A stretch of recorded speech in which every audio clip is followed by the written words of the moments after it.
Ada satu bagian dari Alkitab yang merupakan esensi atau sari daripada kekristenan. Dan saya percaya dari gereja apapun juga pasti akan menerima ini, yaitu pengenalan akan Tuhan. Pengenalan akan Tuhan itu bukan doktrin gereja dan itu bukan pemikiran manusia, tapi pengenalan akan Tuhan itulah kerinduan Tuhan sendiri kepada kita. Kepada jemaat di Lahewa, maafkan sungguh-sungguh kepada saya, khususnya karena saya tidak bisa berbahasa Nias. Dari kemarin malam saya kagum akan suku ini. Saudara masih mempertahankan bahasa ibu saudara, luar biasa. Dalam puji-pujian, dalam semua hal, itu sungguh mengagumkan buat kami. Nah, di sini nanti kita akan masukkan kebenaran pengenalan ini. Kristen itu bukan agama. Ini salah satu bukti bahwa semua suku bangsa di dunia itu boleh menggunakan bahasa ibunya untuk menyapa Tuhan. Kalau agama tidak. Perhatikan, semua agama di dunia harus, itu perintah. Semua agama di dunia harus menggunakan bahasa pendirinya. Itulah definisi agama. Kekristenan bukan agama. Sebab kekristenan tidak disuruh menggunakan bahasa Ibrani, bahasa kecil Yesus Tuhan kita. Tetapi kekristenan menggunakan semua bahasa di dunia. Kalau agama-agama tidak, maka itu semua agama di dunia ini pemeluknya harus mempelajari bahasa pendirinya. Agama apa saja, termasuk agama nenek moyang, agama suku.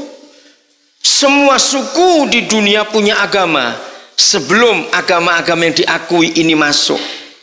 Agama-agama suku itu pun menggunakan bahasa di dalam tata cara ibadahnya yang kita sebut mantra. Harus menggunakan bahasa suku itu. Lalu kalau ada suku lain mau mengikuti agama sebuah suku itu, maka mereka harus mempelajari bahasa suku itu. Sebab mantranya tidak bisa diganti. Pernah belajar enggak tentang sejarah agama-agama suku? Nah, ibu bapak, saudara-saudara, kekristenan bukan agama. Ini luar biasa. Saya akan bacakan satu ayat dulu sebagai perbandingan. Wahyu pasal yang kelima. Kitab Wahyu pasal yang kelima. Saya minta tadi Pak Pendeta Hia bawa bahasa Nias. Tolong Pak dibacakan dalam bahasa Nias ayat ini. Wahyu pasal yang kelima, ayat yang ke-10. Luar biasa. 9 dan 10. Pakai mikrofon ini Pak. Nah, saya akan tanyakan 2 poin penting dalam bahasa Niasnya. Ayat yang ke-9. Jemaat perhatikan.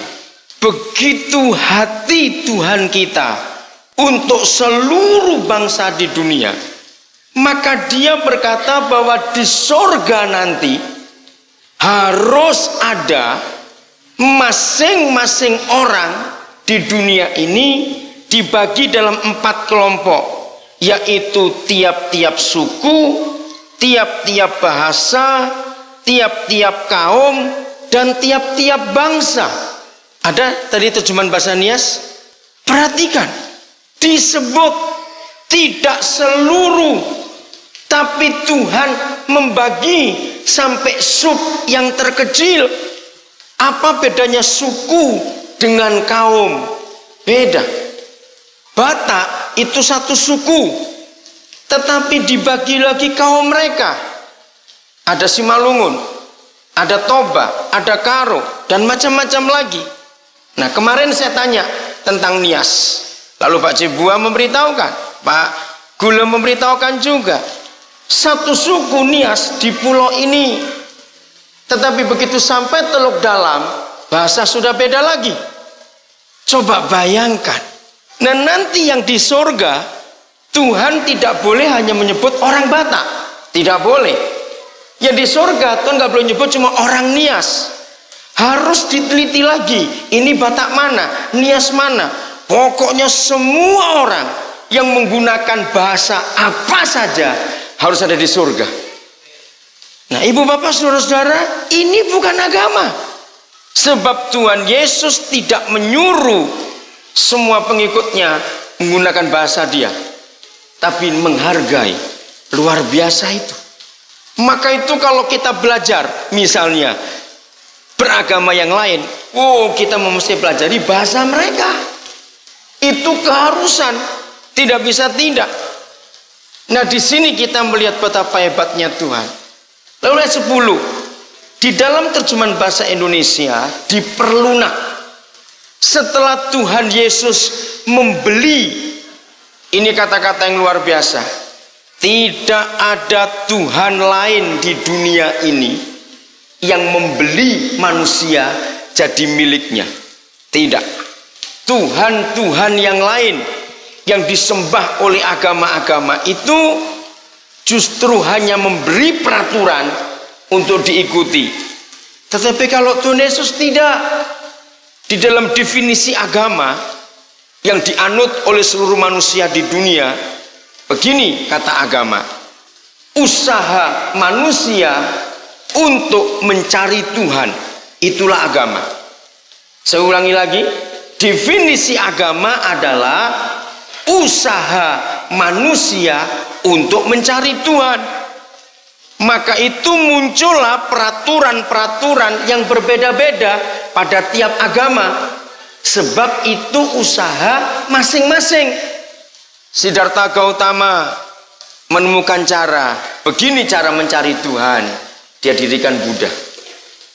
Sekelompok orang di India menemukan cara yang lain, muncul agama Hindu dan sebagainya. Kekristenan itu bukan usaha manusia untuk mencari Tuhan, tetapi justru sebaliknya, Tuhan yang datang cari manusia. Nah dari definisi ini sudah jelas, kekristenan bukan agama. Lalu apa? Nanti kita akan temukan dalam Alkitab. Jadi lagi sekali, agama adalah usaha manusia untuk mencari Tuhan. Tetapi kekristenan itu justru Tuhan yang mencari kita. Beda sekali. Seorang teolog hebat di Indonesia, Dr. Stephen Thom dari Gereja Reform, ketika dia diskusi masalah agama, saya hadir pada diskusi itu. Luar biasa dia beri penjelasan. Dia berkata, ini gambarannya. Agama berjalan, lalu dengar ada orang teriak-teriak masuk dalam kolam atau dalam sumur. Tolong, tolong, keluarkan saya dari sumur ini. Kalau agama menemukan orang yang masuk dalam sumur, maka agama mengajar. Maka itu hormati orang tuamu. Itu sebabnya jangan jalan malam. Diajar terus begitu. Ya sudah, terus agama ini pergi. Kapan dia keluar? Dia masuk dulu ke lubang itu, menjadi sama dengan orang itu. Lalu dia angkat orang itu keluar. Nah setelah di luar, baru diajar untuk mengerti tentang kehidupan ini. Maka itu hanya pemerintah yang mengatakan Kristen itu agama. Kalau Yesus tidak. Lalu apa? Perhatikan ayat 10, masih Wahyu pasal 5. Terjemahan bahasa Indonesia dikatakan, setelah dia membeli kita dari semua suku, semua bahasa, semua kaum, semua bangsa, maka ia menjadikan kita suatu kerajaan. Nah ini terjemahannya salah. Yang benar, kita setelah dibeli oleh Tuhan Yesus dijadikan raja-raja. Bahasa Niasnya apa? Kerajaan atau raja-raja? Jadi artinya apa? Suatu kerajaan. Iya. Jadi yang betul itu raja-raja. Sebab kalimat berikut mengatakan dan menjadi imam-imam bagi Tuhan. Inilah kekristenan, bahwa saudara dan saya setelah ditebus oleh darah Yesus waktu dia mati di kayu salib, kita tidak sekedar nanti setelah mati mewarisi surga, tidak. Justru selama kita masih di dunia ini, dia mempersiapkan kita menjadi orang yang berkuasa atas setan, atas semua kekuatan itu, dan menjadi imam-imam. 1 Petrus 2 ayat 9 itu jelas. 1 Petrus 2 ayat 9 mengatakan setelah kita dipanggil keluar dari gelap menuju terang, 1 Petrus 2 ayat 9, maka ada kata dia menjadikan kita imamat yang rajani. Coba lihat bahasa niasnya, 1 Petrus 2 ayat 9. Imamat yang rajani. Memang itu terjemahan sulit dalam bahasa Indonesia.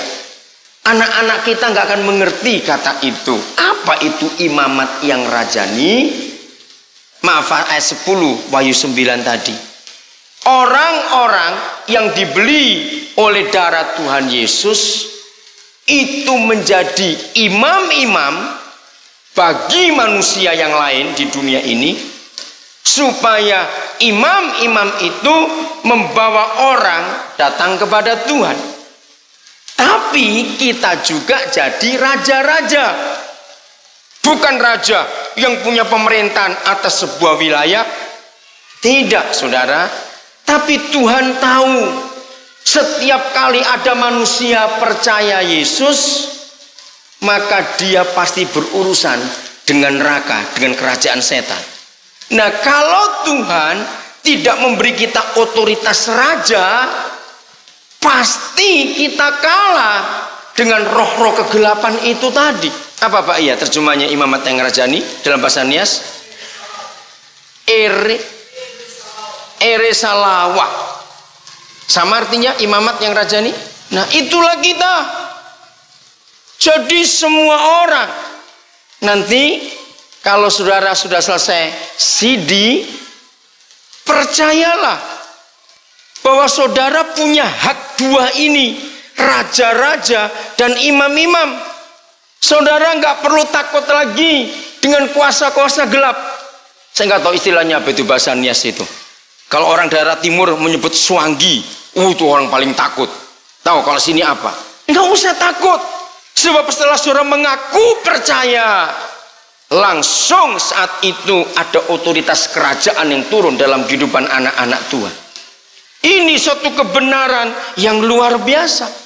Setelah kita dibeli dengan darah Yesus, maka kita menjadi milik kerajaan surga dan punya kekuatan yang luar biasa. Nah, inilah bedanya agama dengan kekristenan. Di dalam bahasa Indonesia yang saya pernah dapat dari kantor Departemen Agama, sebetulnya kekristenan itu nggak termasuk agama. Definisi dari Departemen Agama Republik Indonesia tentang agama itu ada 3 syaratnya. 1, agama itu harus punya pendiri. Betul, Kristen punya pendiri, Yesus Tuhan.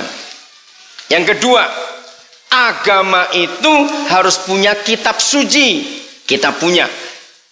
Tapi yang ketiga ini waktu saya baca itu saya kagum. Agama itu harus punya peraturan sembahyang dan peraturan ibadah. Saudara, kalau kita mau jujur, yang ketiga tidak kena kepada kita.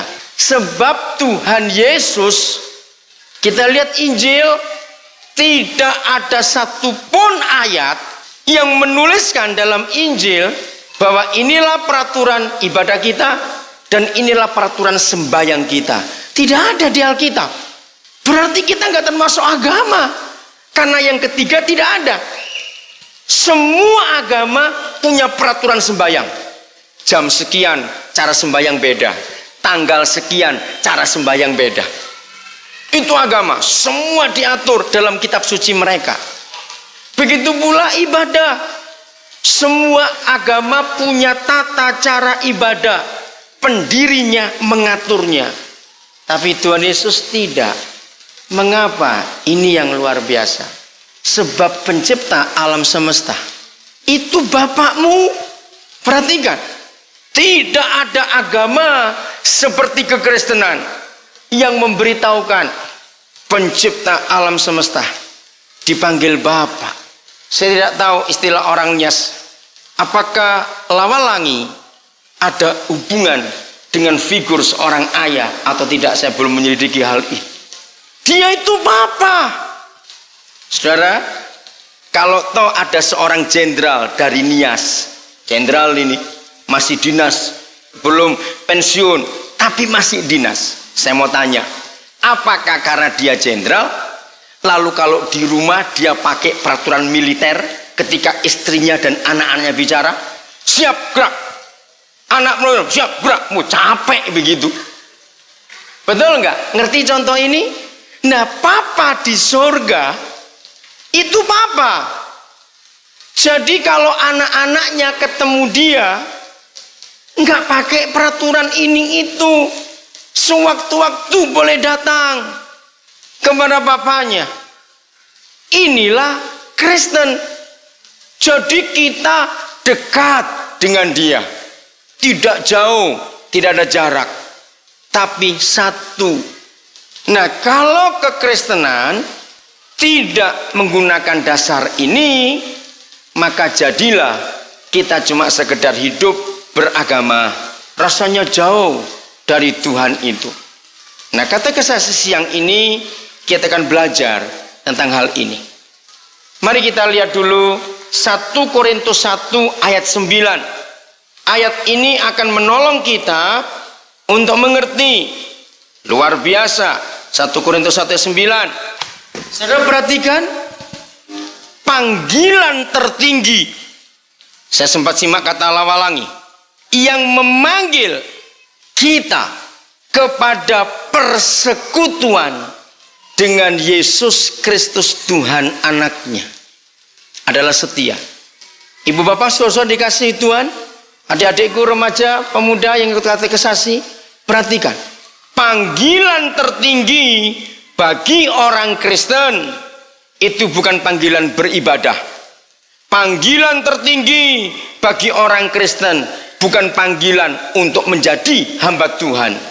Tapi menurut ayat ini, panggilan tertinggi bagi orang Kristen yang sudah dibeli oleh darah Yesus adalah panggilan untuk bersekutu. Ada kata itu dalam terjemahan bahasa Nias? Oh, bersama. Baik, saya akan tekankan, bersama, sama juga. Itulah panggilan tertinggi, hidup bersama dengan Tuhan. Ini luar biasa. Tidak ada agama di dunia ini seperti kekristenan. Saya akan berikan beberapa penekanan sekarang ini supaya anak-anak Tuhan di Lahewa mengerti betul-betul betapa Tuhan itu rindu kepada kita. Tuhan yang maha besar, pencipta alam semesta, dia tidak jauh tinggal di sana, tidak. Tapi dia mau dekat dengan kita. Kata bersama dengan Tuhan, hidup bersekutu dengan dia. Mari kita lihat Keluaran 25 ayat 8. Jauh sebelum Tuhan Yesus datang, ternyata papa kita zaman Musa dulu sudah punya kerinduan untuk dekat dengan kita anak-anaknya. Keluaran 25 ayat 8. Ini sungguh luar biasa. Mengapa Tuhan memberi perintah kepada Musa harus, ada kata itu, Musa suruh mereka harus buat tempat kudus bagiku. Coba perenungkan. Ada terjemahan itu Pak? Tempat kudus. Sepertinya, saudara, sepertinya sorga itu tidak seramai dunia ini. Sehingga pencipta alam semesta minta dengan kata harus, buatkan tempat kudus bagiku. Nah, yang penting di sini, supaya aku diam, aku tinggal bersama anak-anakku. Tuhan mana di dunia ini yang disembah oleh agama-agama itu mau dekat dengan manusia sampai pesan, buatkan tempat kudus, nanti aku tinggal dengan anak-anakku ini. Luar biasa. Apabila orang Kristen tahu bahwa Tuhannya yang Maha Kuasa itu tinggal dengan dia, maka orang Kristen tidak perlu lagi kekuatan-kekuatan dukun atau setan atau benda-benda. Karena dia merasa takut, maka aku perlu yang lain. Tidak perlu. Saya akan hubungkan Keluaran 25 ayat 8 tadi dengan perjanjian baru.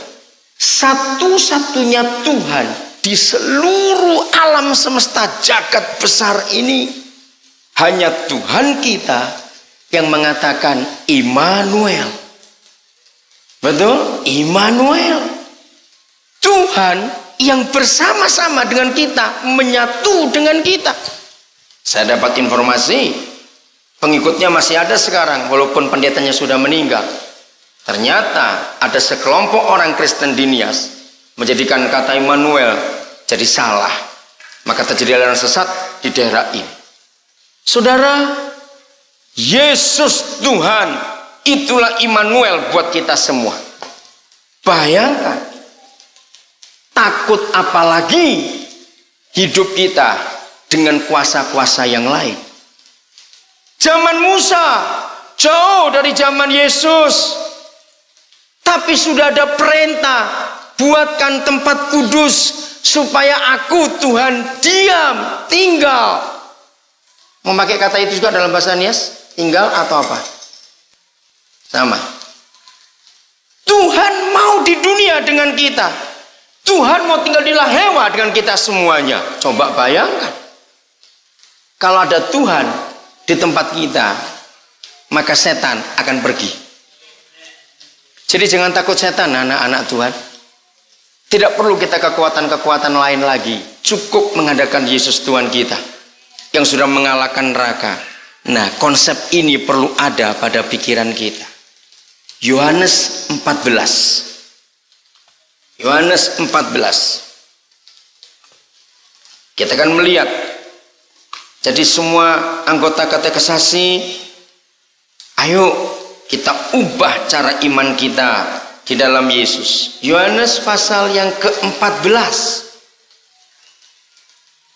Saya akan baca mulai ayat 18.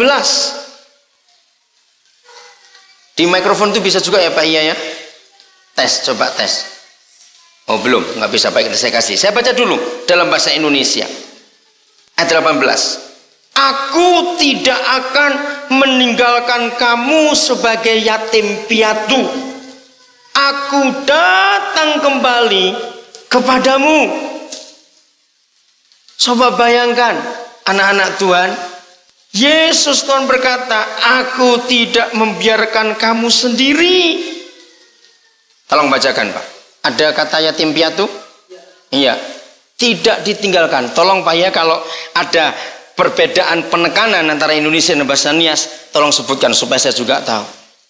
Anak-anak Tuhan, inilah Tuhan kita. Kalau dia tidak meninggalkan kita sebagai yatim piatu, berarti kita tidak pernah sendirian hidup dalam dunia ini. Luar biasa. Saya lanjutkan. Ayat yang ke-20. Ini saya paling kagum. Ayat ini hebat sekali. Ayat 20-nya. Pada waktu itulah kamu akan tahu. Pendek ayatnya, tapi ada kuasa yang luar biasa. Pada waktu itulah kamu akan tahu. Tahu apa? Satu, bahwa aku Yesus di dalam Bapakku, dan kamu gereja di dalam aku, dan aku Yesus di dalam kamu. Bacakan Pak ya, bahasa Niasnya. Namun Pak,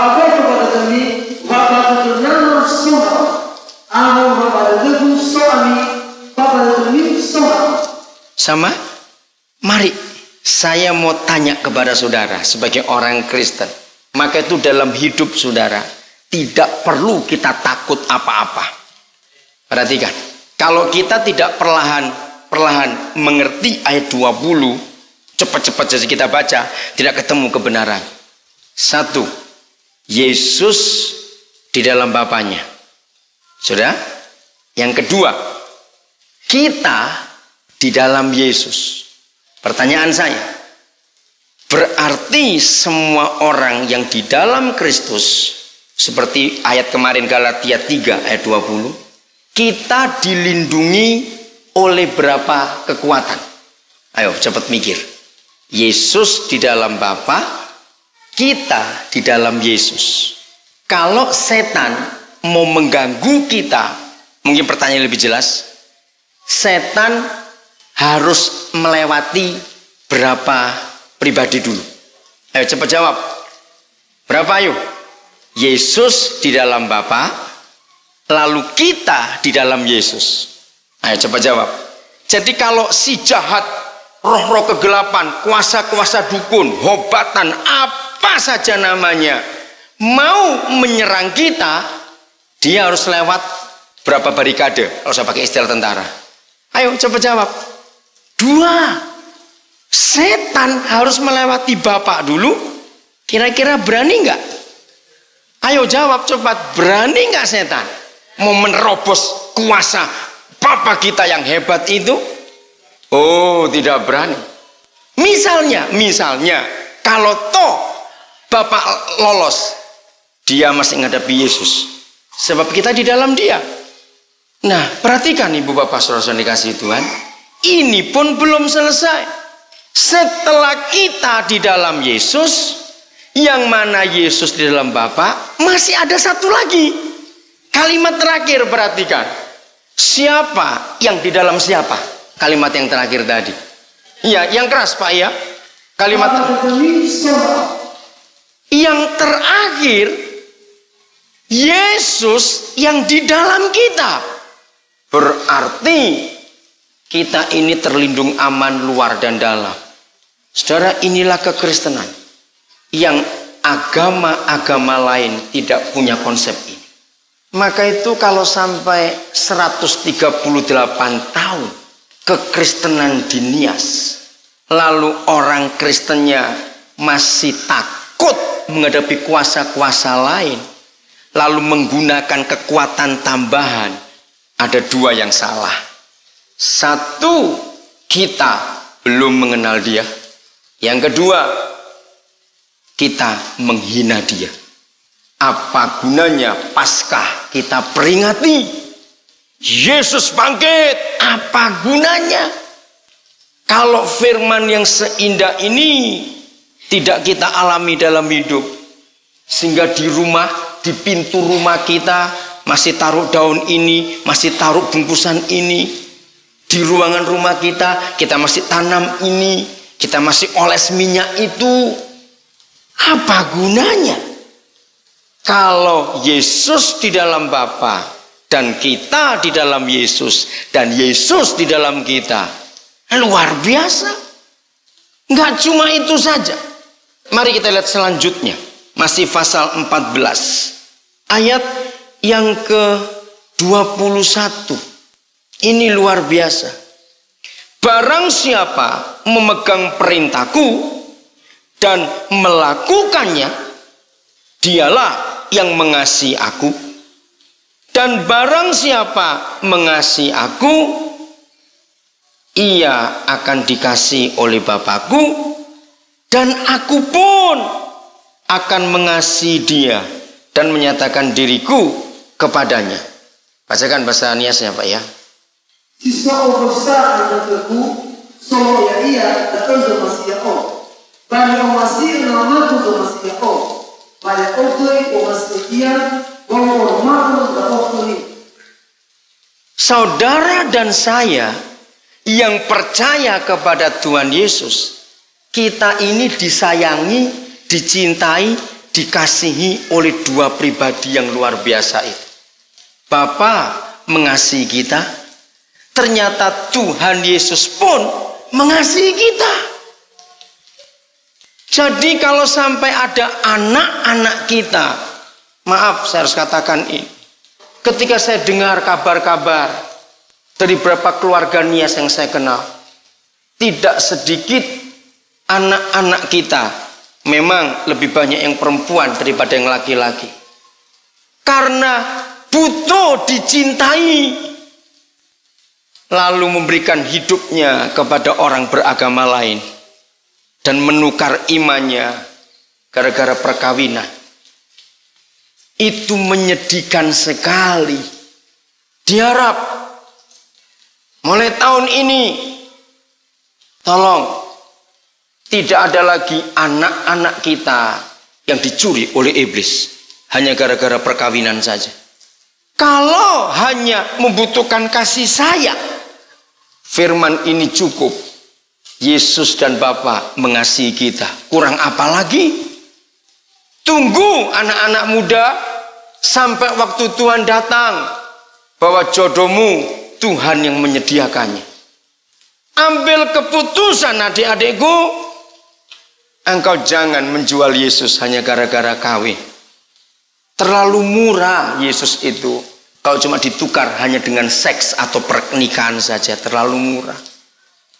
Maka itu orang tua yang anak-anaknya sudah meninggalkan Yesus karena perkawinan, jangan berhenti sembahyang kepada Tuhan untuk anak-anak itu dan untuk istrinya atau untuk suaminya, supaya mereka ditarik kembali di dalam kasih Yesus.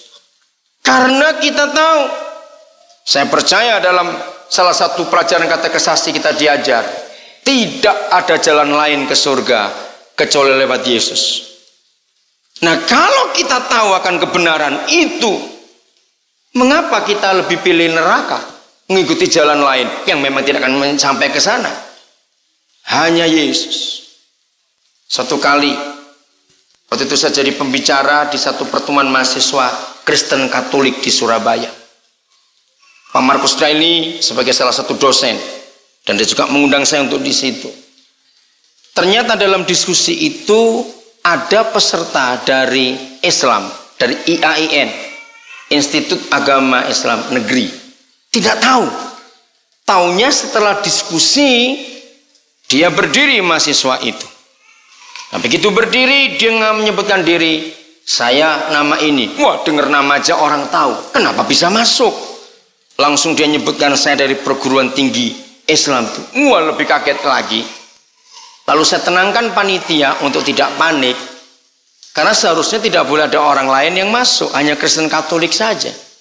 Setelah saya tenangkan dengan mengatakan beberapa kalimat, lalu tenang panitia dan semua peserta tenang, saya beri kesempatan mahasiswa ini untuk bertanya. Tapi pertanyaannya sangat mengagetkan saya. Saya nggak pernah dapat pertanyaan seperti itu sebelumnya. Dia mengutip, rupanya dia fasih Alkitab. Dia mempelajari Alkitab untuk mencari kesalahan Alkitab. Nah, ketika dia mengutip Yohanes 14 ayat 6, aku inilah jalan, kebenaran dan hidup, dan tidak ada seorang pun sampai ke surga kepada Bapa kalau nggak lewat aku. Dia berkata begini, apakah Bapak pernah menyadari bahwa agama Bapak adalah agama yang paling sombong di dunia ini? Wah, saya kaget juga. Kalau semuanya hanya lewat Yesus, yang lain kemana? Wah, ini jawabannya serba salah ini nanti. Dia sambil emosi berkata begitu. Dia masih banyak ngomong. Saya berdoa, Roh Kudus beri saya hikmat. Karena saya belum pernah punya pertanyaan sekeras ini, jadi saya nggak pernah punya persiapan jawaban. Begitu dia sambil ngomong, Roh Kudus berikan saya hikmat. Dia selesai, saya katakan sudah. Saya akan jawab dulu dengan sebuah ilustrasi. Seandainya di Indonesia ini ada perusahaan sabun mandi, seandainya yang memproduksi sabun mandi, lalu iklannya berbunyi demikian, inilah satu-satunya sabun di dunia, sekali pakai tidak usah mandi lagi, tetap bersih sampai mati. Misalnya, boleh aja toh orang punya perusahaan seperti itu. Nah, Kalau saya menemukan iklan seperti itu, saya akan coba. Pasti saudara pun mau coba kalau ketemu iklan sabun seperti itu. Karena tidak ada perusahaan sabun lain yang berani buat iklan seperti itu. Apa salahnya coba? Nah, karena tidak ada seorang tokoh agama pun di dunia yang pernah mengatakan, akulah jalannya. Kalau nggak lewat aku, kamu nggak sampai ke surga. Yang bicara cuma Isa. Saya pakai nama itu dalam kitab suci dia. Karena yang bicara cuma Isa. Maka saya percaya. Karena yang lain tidak bicara lagi. Seandainya ada tokoh agama lain yang bicara hal yang sama, maka saya akan mikir-mikir untuk memilih. Jadi agama Kristen bukan yang sombong. Seperti pabrik sabun tadi bukan sombong kalau memang dia punya produksi sehebat itu. Diam dia, nggak bisa jawab lagi. Saudara, maka itu kalau sampai anak-anak kita setelah sejak sekolah minggu dididik untuk beriman di dalam Yesus, setelah menikah dia jual Yesus hanya karena seks, betapa menyedihkan itu. Tidak ada jaminan di luar Yesus Tuhan kita, tidak ada. Ini harus kita pegang kuat. Maka itu dalam hidup ini, kasih itu cukup dari Bapa dan dari Yesus. Kalau anak-anak kita ajarkan itu, mereka tidak gampang jatuh dalam pelukan orang lain yang akan merusak iman dan hidupnya. Ayat 23, ini yang luar biasa. Inilah satu-satunya ayat dalam Alkitab, saudara, yang menyatakan bahwa Tritunggal Kudus, Bapa, Putra, Roh Kudus menyatakan diri pada saat yang sama untuk seseorang yang mengasihi dia. Tidak ada ayat lain dalam Alkitab kecuali yang satu ini. Jawab Yesus, jika seorang mengasihi aku, ia akan menuruti firman-Ku, dan Bapa-Ku akan mengasihi dia. Tolong bahasa niasnya perhatikan kata ini. Dan kami. Ini mengaku.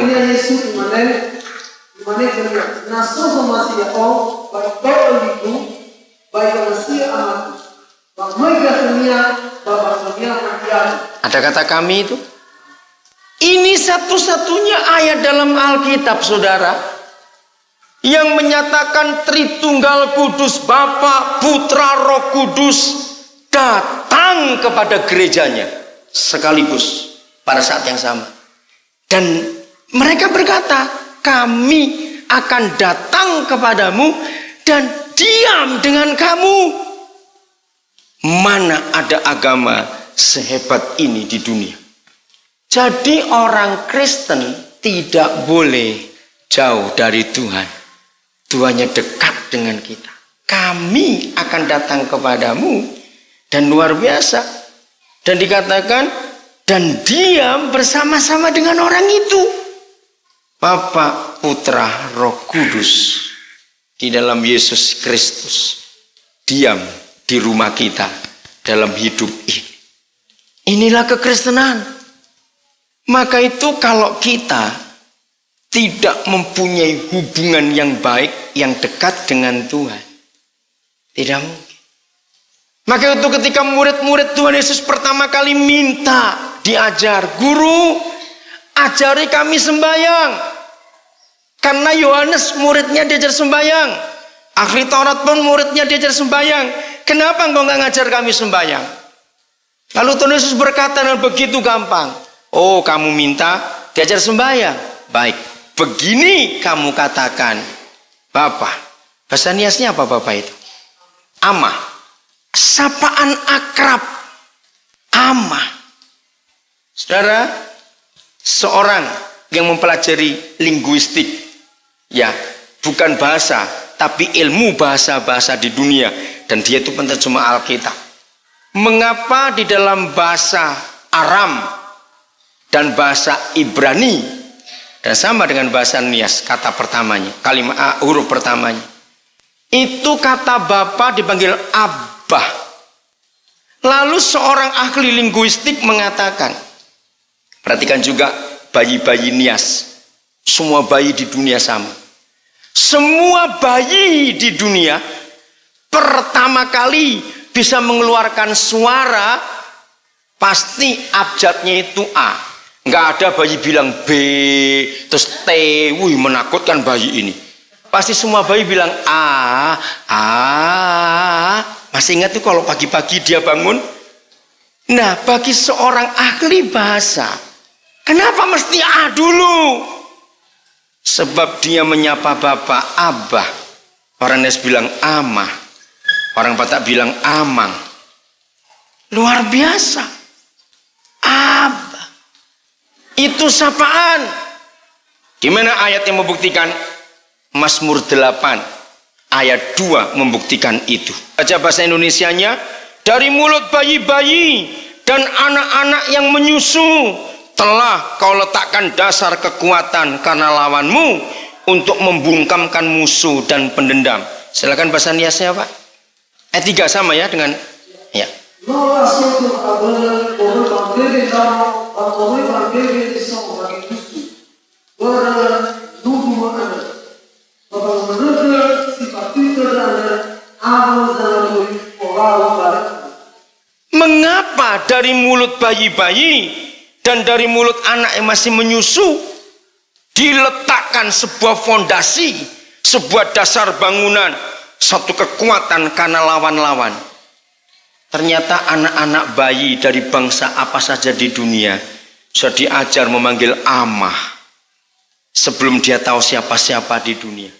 Jadi papa di surga langsung ngerti bahasanya bayi-bayi itu. Jadi tidak ada agama seperti Kristen, karena memang dia bukan agama yang Tuhannya begitu dekat.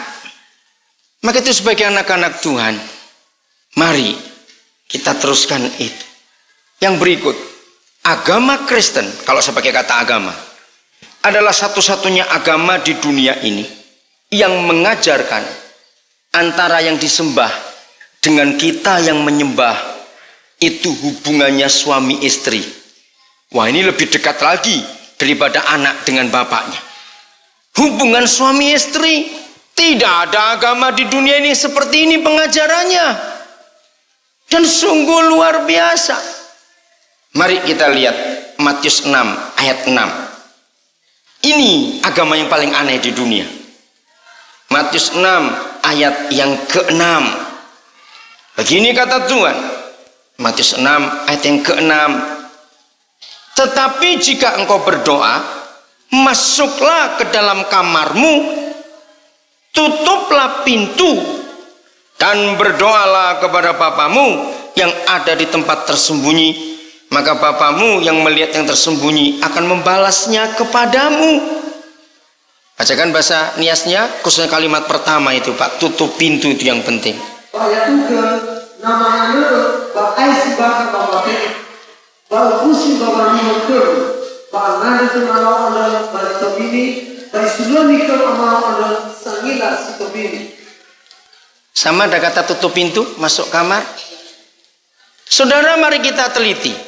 Saya mau bagian A itu aja, bagian B nya saya nggak uraikan. Tuhan Yesus memerintahkan kepada gereja, kalau berdoa, masuk kamar, tutup pintu. Tapi mengapa dia tidak pernah marah kalau kita doa di dalam bis, di pasar, di tempat umum, di rumah makan, tidak pakai masuk kamar, tutup pintu? Kenapa dia tidak marah? Padahal ini perintahnya. Ternyata kata sembayang, kata berdoa di dalam bahasa asli Alkitab, baik yang perjanjian lama kitab Ibrani maupun Aram dan Yunani perjanjian baru, ternyata kata sembayang dan kata doa itu tidak ada. Kata sembayang dan kata doa itu cuma ada di agama-agama. Dalam bahasa perjanjian lama, kalau orang Israel mau sembayang, ternyata mereka tidak pakai kata sembayang, tapi saya langsung terjemahkan dalam bahasa Indonesia. Kalau mereka ke bait suci untuk bertemu Tuhan, maka di dalam bahasa perjanjian lama dia pakai kata gini, kita mengusap wajah Tuhan. Itu kata sembahyang di perjanjian lama. Mengusap. Agama mana di dunia yang punya kalimat seperti itu? Mengusap wajah Tuhan. Itulah kata sembahyang di perjanjian lama. Saya lihat anak-anak yang dekat dengan orang tuanya, dia berani pegang muka orang tuanya. Betul? Dia nggak takut. Begitu luar biasa kekristenan ini. Mengusap wajah Tuhan. Berarti dekat sekali. Nah, apalagi masuk kamar tutup pintu. Ini hal yang luar biasa buat kekristenan. Saudara, di dalam kamar yang tertutup, di dalam filsafat manusia, itu kalau bukan suami istri, dengar ya, kalau ada 2 orang di kamar atau lebih pakai tutup pintu, kata tutup itu kunci, tapi bukan suami istri, itu pasti berbuat salah. Kalau nggak melakukan rencana merampok supaya orang tidak tahu. Bisa ngerti nggak kata-kata ini? Jadi yang di dalam kamar pakai tutup pintu itu cuma suami istri. Yang lain tidak boleh. Luar biasa Tuhan kita. Dan itulah kata sembahyang. Kalau kamu berdoa, masuklah kamar, kunci pintunya. Luar biasa. Ini kekristenan, ini bukan agama. Saya punya ayat pegangan untuk melihat satu daerah. Yesaya 11 ayat yang keempat. Maaf, Yesaya 11 ayat 9. Yesaya 11 ayat yang ke-9. Itu ayat pegangan saya. Maafkan saya kalau saya harus bongkar ini. Ketika pertama kali kami masuk Papua, kami pun melihat hal-hal yang salah itu. Daerah Kristen Papua. Tetapi tidak sehebat Nias. Orang Papua belum 70%-nya yang Kristen. Kurang sedikit. Sebagian masih tinggal di hutan-hutan yang belum bisa dijangkau. Padahal Papua beda 10 tahun lebih tua terima Injil dari orang Jerman juga. Papua Injil masuk tanggal 5 Februari 1855. Maka sampai hari ini setiap tanggal 5 Februari provinsi kami itu libur untuk menghormati Injil itu masuk. Dibawa oleh 2 misionaris Jerman, Otto dengan Geisler. Ketika merayakan 145 tahun Injil, buyutnya Otto datang ke Papua. Sudah tua juga dia. Jadi buyut itu orang sini bilang apa ya? Cicit itu. Mau umbu, begitulah sudah. Datang ke Papua. Dia pun sudah tua, 80 tahun lebih. Dan kami gereja di Papua menghormati keluarga mereka. Karena 2 orang Jerman itu yang bawa Injil ke tanah Papua. Tapi begitu susahnya Injil itu masuk hutan belantara. 1855 Injil itu mendarat di sebuah pulau namanya Mansinam di dekat Manokwari. Baru tahun 1937 Injil itu sampai di Nabire, tempat kami sekarang. Padahal jarak Manokwari Nabire itu nggak sampai 300 kilo. Saudara bisa bayangkan gelapnya belantara di sana. Maka itu sampai sekarang masih ada 30% lebih orang Papua yang belum tahu Yesus. Nah, kami yang tinggal di sana melihat ini, dan ini ukurannya. Yesaya 11 ayat yang ke-9. Judulnya menarik sekali, Raja Damai yang akan datang dalam pasal ini. Nah, begini di ayat 9. Tidak ada yang akan berbuat jahat atau yang berlaku busuk di seluruh gunungku yang kudus. Saya ganti gunungku yang kudus dengan daerah. Begini. Tidak ada yang akan berbuat jahat atau yang berlaku busuk di mana namaku disebut. Kan itu sama bukan? Gunung Tuhan yang kudus itu tempat dia hadir. Kapan? Bagaimana? Di sebuah tempat daerah Kristen tidak ada orang berbuat jahat, nggak ada orang berlaku busuk lagi.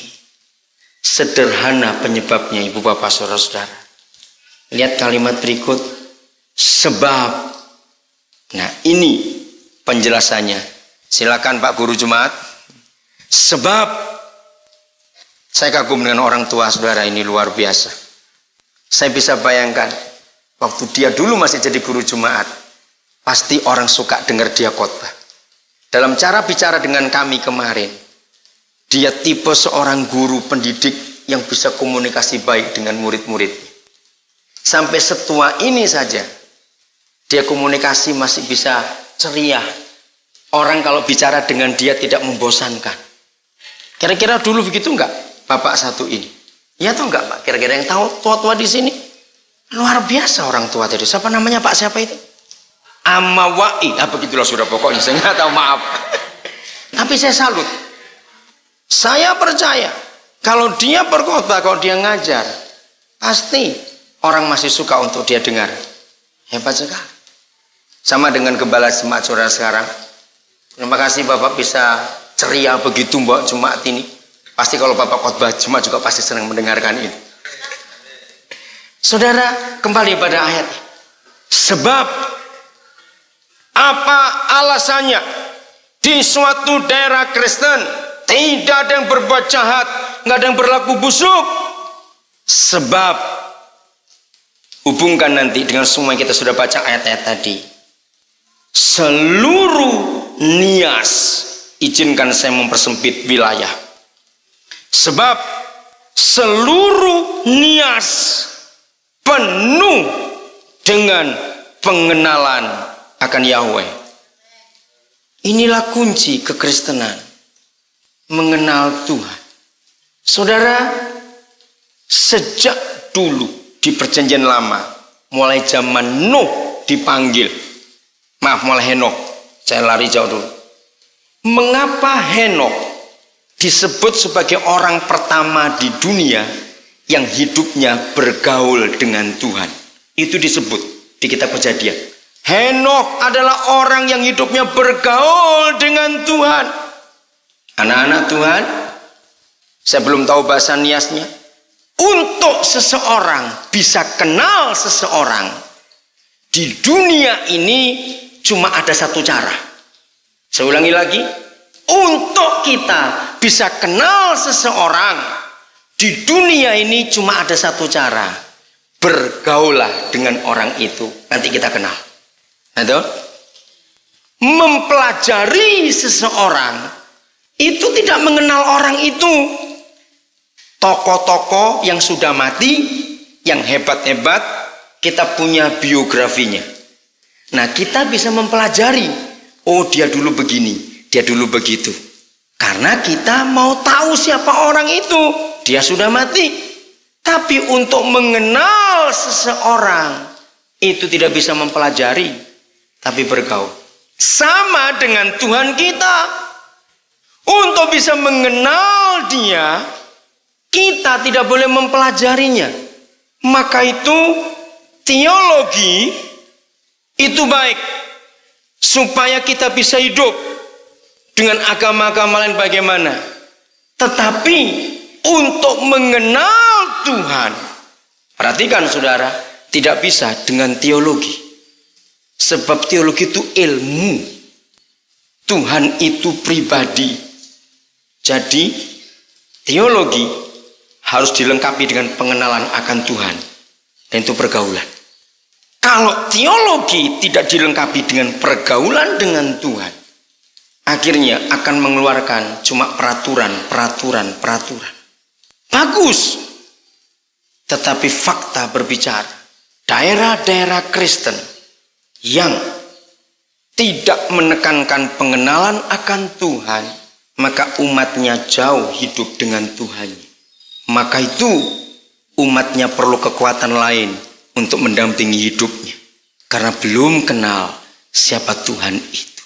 Izinkan saya membuka hal ini masih dalam Yesaya 11 ayat yang ke-6. 6-8, saudara. Kita akan menemukan kalau sampai pengenalan akan Tuhan terjadi luar biasa. Begini kata Tuhan dalam nubuat datangnya Raja Damai. serigala akan tinggal bersama domba, macan tutul akan berbaring di samping kambing, anak lembu dan anak singa akan makan rumput bersama-sama. Seorang anak kecil akan menggiringnya.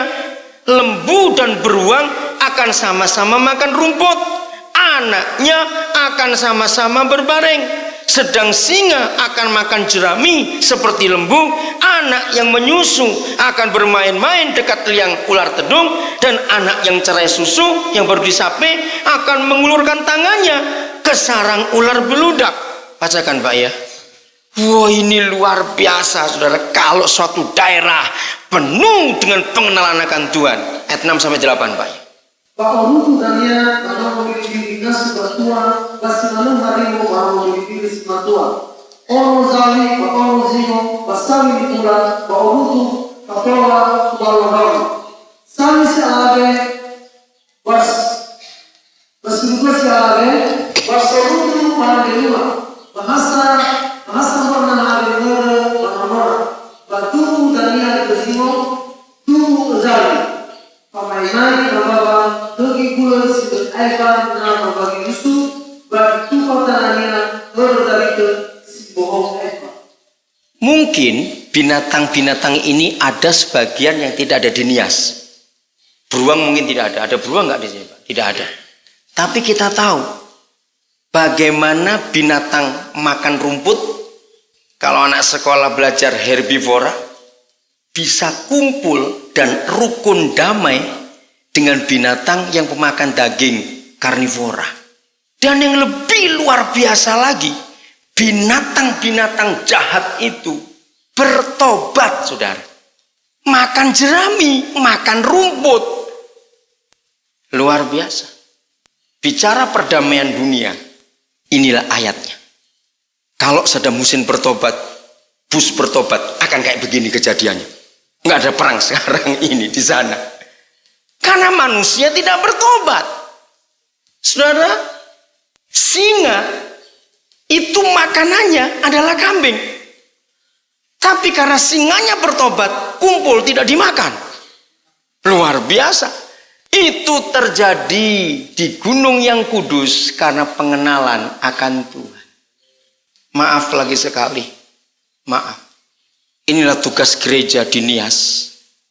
Kita satu suku, satu bahasa, bahkan satu keluarga bisa tercerai-berai karena iri hati, karena dendam.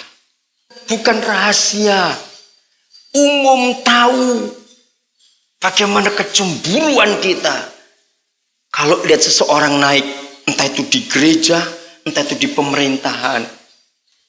Pasti ada yang coba untuk menggoyang supaya dia turun. Ada roh apa di tanah Kristen ini? Maka jawabannya pada ayat ini, saudara. Kalau begitu, kita di Nias belum betul-betul kenal Tuhan. Sebab pengenalan akan Tuhan itu yang menyebabkan semua bisa damai. Hidup dalam kerukunan yang luar biasa.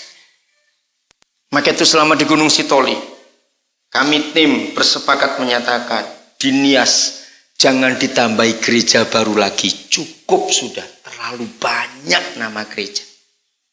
Itu kalau kita bisa ketemu malaikat. Malaikat pun akan bingung di Nias ini.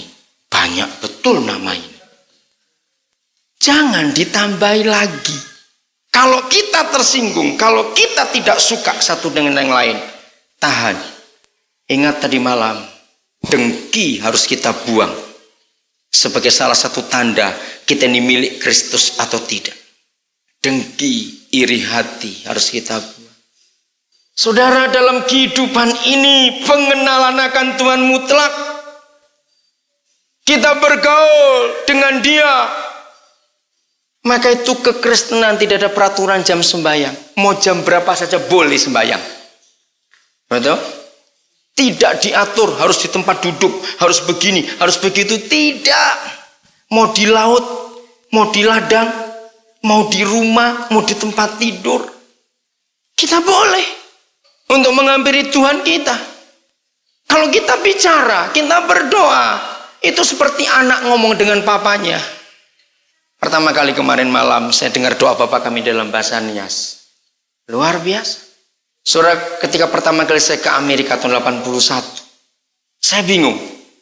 Ini mimbar, sebelah kiri situ ada sekelompok orang itu pakai bahasa isyarat. Ini waktu pujian.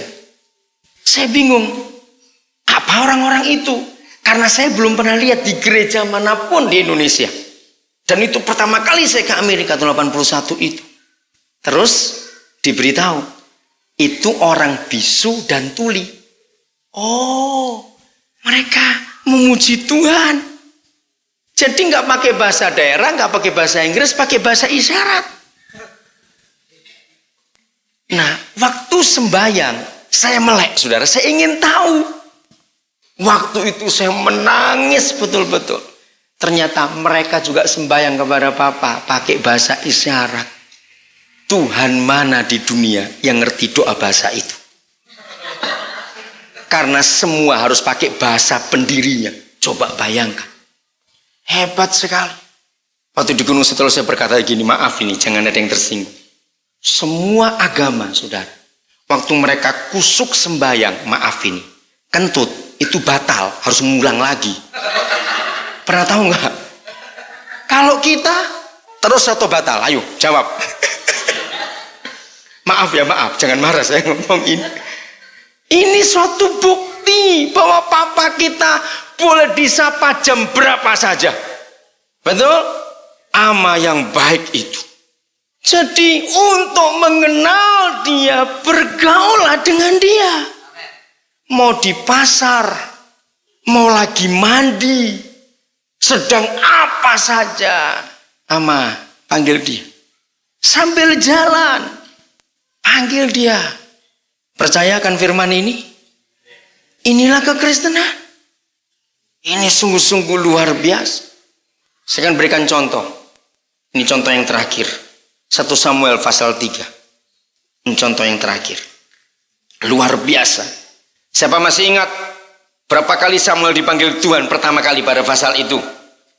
Ayo, berapa kali? Siapa ingat? Jemaat lewat? Berapa kali Samuel dipanggil Tuhan pada kisah 1 Samuel 3 ini? Salah, 4. Nah, kurang teliti bacanya kalau begitu. Ketiga, betul. Yang pertama, dia bangun. Samuel. Terus dia lari. Anak kecil ini, anak kecil. Ke Imam Eli. Bapak panggil saya? Enggak. Saya bisa bayangkan Eli. Orang tua itu kalau sudah tidur, begitu kebangun, susah tidur lagi. Betul enggak? Pasti ini marah orang tua ini. Aku enggak panggil. Ya sudah, Samuel balik lagi ke kamarnya. Kedua kali dipanggil lagi. Samuel. Lari lagi dia ke kamar Imam Eli. Wah, marah. Aku tidak panggil. Ya sudah, balik lagi anak kecil ini tidur.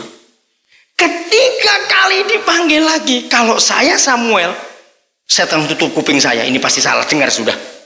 Tapi anak ini tidak. Dia kembali lagi ke kamar Imam Eli. Begitu ketiga kali, Eli sadar. Kalau begitu Tuhan panggil anak. Maka Imam Eli mengajar. Begini kamu katakan kalau kamu dengar. Ya Tuhan, hambamu siap mendengar. Samuel kecil bingung. Tuhan yang mana? Coba baca ayat 7. 1 Samuel 3 ayat 7, saudara. Itu dahsyat, aneh buat saya. Ayat 7. 1 Samuel 3 ayat 7. Ayat 7. Lansa Allah pada zaman Yehova, pada nasi hiri dunia Yehova. Kuli mau Yehova punya tuzameli, tidak bisa ay. Pamoso rameli punya kali mana yang mau mewasa mau tahu.